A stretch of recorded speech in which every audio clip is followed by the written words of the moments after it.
Et il arriva que Tar-Palantir mourut, lassé de tous ses chagrins. Il n'avait pas de fils, seulement une fille qu'il avait appelée Myriel dans la langue des elfes. Et le sceptre lui revenait de droit, suivant la loi de Númenor. Mais Pharazôn l'a pris pour femme contre sa volonté, commettant là un double crime, en ce que les lois de Númenor interdisaient le mariage, même à la maison royale, entre parents plus proches que des cousins au second degré.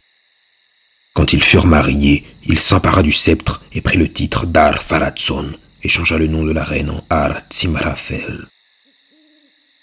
Ar-Pharazôn le Vermeil fut le plus grand et le plus orgueilleux de tous ceux qui avaient tenu le sceptre des seigneurs de la mer depuis la fondation de Númenor, et pourtant 24 rois et reines avaient régné jusqu'alors et dormaient dans leurs tombes creusées au plus profond du mont Meneltarma, couchés sur des lits en or. Assis sur son trône ouvragé dans la cité d'Arménélos, dans toute la gloire de sa puissance, Ar-Pharazôn pensait sombrement à la guerre.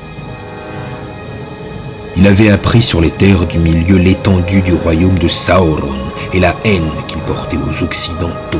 Et maintenant les capitaines et les chefs de guerre revenus de l'Est venaient lui dire que Sauron avait rassemblé ses forces depuis qu'Ar-Pharazôn avait quitté les terres du milieu et qu'il menaçait les villes côtières. Il avait pris le titre de roi des hommes, annoncé qu'il voulait rejeter les Núménoréens à la mer et même détruire Númenor s'il pouvait. Ar-Pharazôn fut saisi d'une grande colère et réfléchit longtemps en secret, le cœur pris d'un désir de puissance illimitée où sa volonté serait maîtresse absolue. Il décida, sans l'avis des Valar ni de quiconque, hormis lui-même, qu'il revendiquerait lui-même le titre de roi des hommes et ferait de Sauron son vassal ou son esclave, car son orgueil ne souffrait pas qu'aucun roi pût devenir assez grand pour rivaliser avec l'héritier des Arendir. Il fit alors forger des grandes quantités d'armes et construire de nombreux navires de guerre qu'il garnit de ses armes, et, quand tout fut prêt, il fit voile vers l'est à la tête de son armée.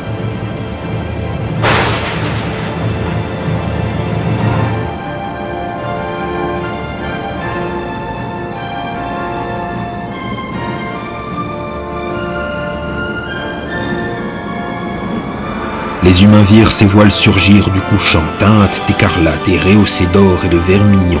La peur prit ceux qui vivaient sur les côtes, et ils s'enfuirent au loin. La flotte arriva en vue d'Umbar, le plus grand port jamais construit par les Núménoréens, et toutes les terres alentours étaient vides et silencieuses.